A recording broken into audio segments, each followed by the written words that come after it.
د امارات فوز د امارات فوز د امارات فوز د امارات خپل سر نګدي ساتي بموتل خپل سر نګدي ساتي بموتل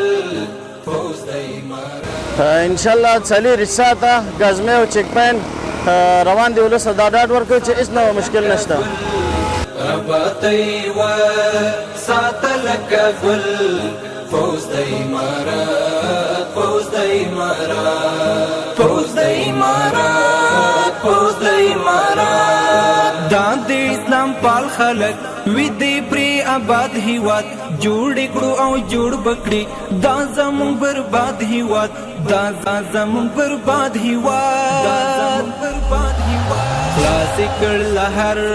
شرزین کابل کلاسیکل لهر ماشاءالله خیلی خوب است گزمه هم است چک پوینت هم است شب ماشاءالله گزمه میگرده ما داریم همینجا نانبایی داریم تا 1 بجه شب آز است نانبایی ما دارم لیکن ماشاءالله خوب است خیلی امنیت است آرامی است هر کوچه چوکدار است ماشاءالله گزمه است در هر جا چک پوینت است بگردین استادتان میکنه سوال جواب میکنه کجا آمدی کجا هستی چی میکنی اینجا ماشاءالله خیلی خوب است فوز د امارات فوز د امارات څومره په اخلاص روان ننګ په خوږ اسلام کوي مجاهدین و تمام پرسنل امارت اسلامی در خدمت مردم بوده و همیشه خدمت صادقانه انجام میتن و انشالله هیچ مشکلی نیست مسلمان ها تماما مردم دیگه در ساحه امن زندگی میکنن و ماه مبارک رمضان را بسیار به خوبی سپری میکنن و عن قریب فرا رسیدن عید فطر هست که انشالله مسلمان ها به خرسندی و به خوبی سپری میکنن ما انشالله همیشه در خدمت شما مسلمان ها هستیم فوز د امارات فوز د امارات فوز د امارات فوز د امارات هو د دین دفاع کی ځان ایران شکر بسن دکان‌های ما 24 ساعته نانبایی‌های ما 24 ساعته سوپرمارکت‌های ما 24 ساعته دواخانه‌های ما 24 ساعته ما خودم به شمول چوکیدار عمومی دشت شور هستم فضل خدا نیروهای امنیتی از حوزه 8 از حوزه 9 عمومی گزمه شکر بسن بیاین بسنده گزمه‌شان ادامه داره از ما پرسان میکنن شکر منطقه امنیت است هیچ کدام گپی نیست فضل خدا بسنده آرامی است این است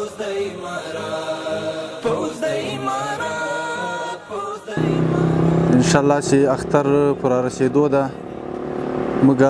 د لسمې حوزې بلکې د ټول ښار خلکو ته دا اطمینان ورکوو چې انشالله موږ ښه پوره 100% انشالله تدابیر نیولي دي ښه آمادګي مو نیولې شپه او ورځ د دې خلکو په خدمت کې یو که د خلکو چېرته داسې یو مشکوک حالات لیدل د موږ انشالله لمبرونه مو تیت کړي دي په ټولو ساحه کې چوکیداران کلانتران موږ سره د رابطه کې انشالله موږ به ډېر زر لاس په کار سو چې دا خلک انشالله په آرامه کې خپل ژوند په ښه توګه سره تیر کړي ساتي بموتل خپل سر نګدي نو موږ ټولو بلخ میشتو ولسونو ته دا ډاډ او اطمینان ورکوو چې الحمدلله په بلخ ولایت کې امنیه قومندانۍ او ټوله نظامي قطاعات سره د استخباراتو د ریاست د ولایت مقام په همغږۍ سره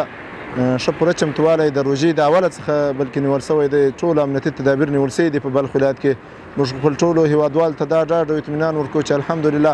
په بلخ ولایت کې هیڅ نوع جنایي پیښه هم په دې روژې کې نه ده رامنځته سوې ده نو انشاءالله زموږ مجاهدین هیڅ چاته د اجازه هم نه ورکوي چې کوم جنایت ترسره کړي نو شپه او ورځ 24 ساعته ګزمې چک پوینټونه قطاعات ټول منصوبین نظامي منصوبین چې دي زموږ امنیتي منصوبین د ښار په مختلفو ساحو کې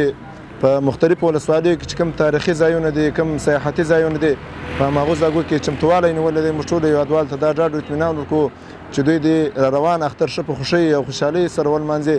نو کوم سیاحتیان چې د بهر او نور ولایتو څخه راځي بلخ ولایت ته لکه څنګه چې موږ تاسو ته معلومه ده چې بلخ ولایت یو د افغانستان د تاریخي ولایتونو څخه دی د سیاحتي ولایتونو څخه دی نو هغو ټولو ته موږ دا ډاډ او اطمینان ورکوو چې ښه په خوښۍ او خوشحالۍ سره دې راسي خپل سیاحت ته اختر د ښه په خوښۍ او خوشحالۍ سره ولمانځي